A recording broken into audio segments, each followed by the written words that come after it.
कृष्णकुमार धाकड जो एकेकाळी UPSCची तयारी करत होता, पण आजकाल टपरीवर चहा विकतोय, तोही हातात बेड्या घालून. झालं असं की त्याच्या पत्नीने त्याच्यावर छळाचा आणि हुंडा मागितल्याचा आरोप करत कलम 498 आणि कलम 125 अंतर्गत खटला दाखल केलाय. कृष्णकुमारच्या म्हणण्यानुसार त्याच्या पत्नीने त्याच्यावरती खोटा आरोप लावलाय आणि त्याचा निषेध करण्यासाठी त्याने चहाची टपरी उघडली आणि तिला नाव दिलंय 498 टी कॅफे आणि त्याला टॅगलाईन दिली आहे, जब तक मिलेगा नहीं न्याय तब तक उबलती रहेगी चाय. आणि विशेष म्हणजे त्याने ही टपरी त्याच्या सासूरवाडीला बायकोच्या घरासमोरच लावली आहे.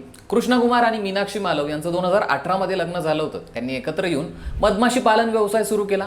या उपक्रमातून स्थानिक महिलांना स्वयंरोजगारही मिळाला. त्यामुळे उपक्रम इतका गाजला की मध्य प्रदेशचे मुख्यमंत्री शिवराज सिंह चौहान यांनी 2021 मध्ये महिला सक्षमीकरणाचं प्रतीक म्हणून त्यांच्या स्टार्टअपचं उद्घाटन केलं होतं. पण पुढे काही कारणाने ते लग्न तुटलं आणि पत्नीने त्याच्यावर हुंड्यासाठी छळ आणि पोटगीचा गुन्हा दाखल केला. पण कृष्णकुमारचा असा दावा आहे की त्याच्यावरचे आरोप खोटे आहेत आणि त्याला मानसिक, सामाजिक आणि आर्थिकदृष्ट्या त्रास देण्यासाठी हे कलम लावण्यात आलेत.